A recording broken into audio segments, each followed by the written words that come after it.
Hello, my name is Taini Shadell, graduate student with William Carey University.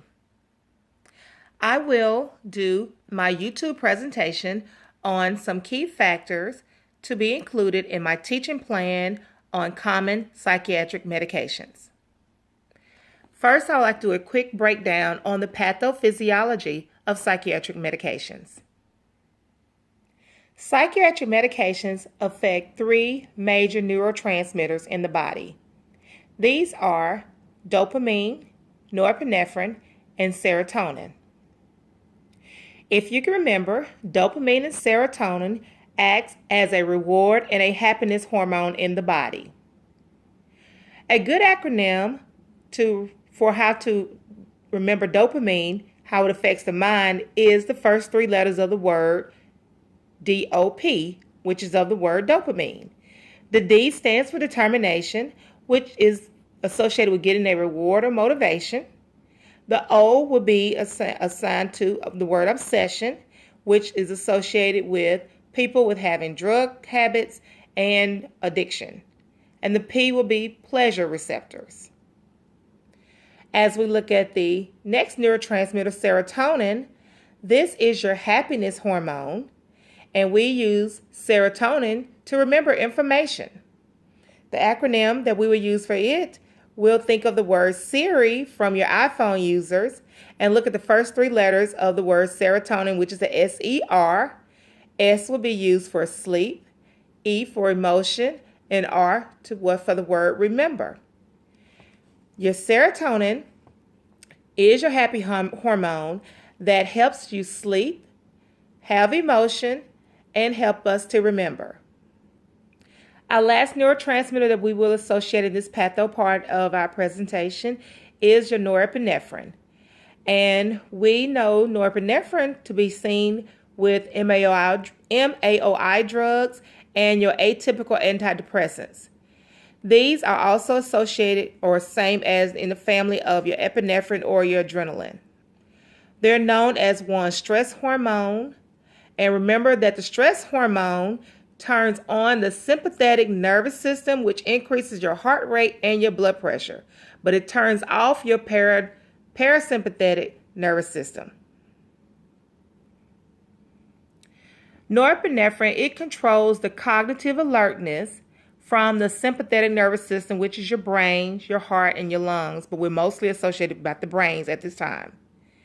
It acts peripherally as a vasopressor when it's used as a medication, and is commonly associated with the drug Levophed, which is your last line drug to use because it's always associated with leave them dead. The acronym that we will associate with norepinephrine is the three letters of its name, NOR, N-O-R, and we'll say the N is for no hesitation, the O is for on alert, and the R is to recall memory. Antidepressants, and we'll look at one of the first generation drugs will be your tricyclic antidepressants, also known as TCAs. One way to remember how these drugs work is that if you associate TCA with the airline security, TSA, and think about how slow it takes to get through security, you can remember TCAs, your antidepressants, are slow to get to their therapeutic ranges. The textbook states that it's around 6 to 8 weeks. And of course, when you're going through TSA, it takes a long process. You can't be in a hurry trying to go through TSA security. So remember TCA and TSA, and that will remind you of the length it takes to reach therapeutic ranges with the use of these medications. Some common use examples of TCAs are your amitriptylines, Elavil, your imipramine, your tofranil, and your doxepine. A test question that you can associate with your antidepressant is if your patient is feeling better and want to go home, what are you going to monitor for? You may first think discharge planning, teaching. However, you want to teach the most important is to monitor for suicide ideations. Why is that? It's because now the patient is coming out of major depression, they're having more energy, and they probably can do something about their situation. Another important thing about TCAs, they can cause heart dysrhythmias due to toxicity and orthostatic hypertension, which can drop your blood pressure and increase the risk for falls. So you want to encourage the patient to take these medicines at bedtime because it can cause sedation. A good test question here is, what is appropriate nurse intervention for patients who are taking TCAs? And one answer could be you want to keep your bed height low. You want to put the bed alarms on, maybe keep these patients close to the nurse's station. Another common antidepressant are your SSRIs, which is your selective serotonin inhibitors. Selective serotonin reuptake inhibitors. My apologies. These drugs are safer than the other class of antidepressants because they have less common effects that increase the heart rate and blood pressure. These are opposite your TCAs because you'll take these in the morning with food to avoid GI upsets. And these drugs keep you more awake, so that's why you also want to take them in the mornings because it's going to keep you from going to sleep. Another antidepressant are your atypical antidepressants, and these are mostly seen or administered for patients that have seasonal patterns of depression. And some examples of these would be your Wellbutrin or your Cymbalta. And you want to educate your patient to take this drug also at night. And the last line drug used under the antidepressant family will be your MAOI inhibitors. Your MAOIs are your monoamine oxidase inhibitors, and these are considered your non-friendly antidepressants. They are the last line of medications to use, and they cannot be taken with any other medications. They cause a risk for high blood pressure crisis, and you must strictly avoid foods containing tyramine and caffeine intake. You want to always instruct your patients when they're on antidepressants to take their medications daily. Also, that it takes about 2 to 3 weeks before the medication reaches its therapeutic range. If your patient tells you that their medication isn't working, what do you educate them on? You will educate them on that it takes some time for the medication to reach its therapeutic range.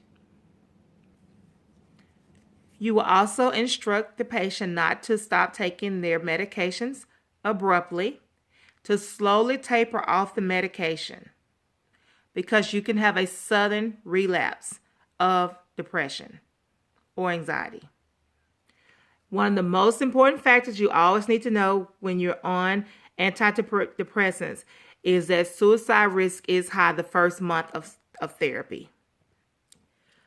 Your benzodiazepines is one of your most widely used prescribed drug classes, and it acts as a central nervous system depressant. It is used for your anti-anxiety, to decrease neurotransmitters, and sedate the brain. It may also be used to treat seizures and alcohol withdrawal symptoms. The mechanism of action for benzos is that it acts really fast and is released from the body very quickly. A good way to remember your benzos is to remember your Mercedes-Benz. These are fast cars that are for your more high-profile people. So if you think about the suffix that comes with benzos, they end in the word PAM and LAM. Or we can call these young ladies Pam and Lamb, and that these young ladies want to ride in the nice, high-profile cars. So fast cars, Benzes. So you think of benzos, and then the suffix is Pam and Lamb to go with the ladies that ride in the fast cars. So examples of these will be your diazepam, your lorazepam, and your midazolam. With our psychosis, we can have acute phases and chronic phases. Acute phases could be confusion or delirium. and this could be associated to brain damage from head injuries or cerebral vascular diseases. And some of the chronic psychosis can be your schizophrenia or your bipolar disorders. The drug treatment is to relieve the symptoms with minimum to tolerable adverse effects. Sometimes patients taking antipsychotic meds will need to be on these medications for up to a year before you see desirable effects. For acute episodes of psychosis, IM injections of thorazine and hospitalization may be required, and then you may transfer over to your PO administrations. For an NCLEX question, the nurse should administer thorazine in which of the following ways? A. Intramuscularly in the deltoid muscle. B. Subcutaneously into the abdomen. C. Intramuscularly in the ventrogluteal muscle. D. Subcutaneously in the small of the back. And the answer would be C. Intramuscularly in the ventrogluteal muscle. Thank you for this presentation.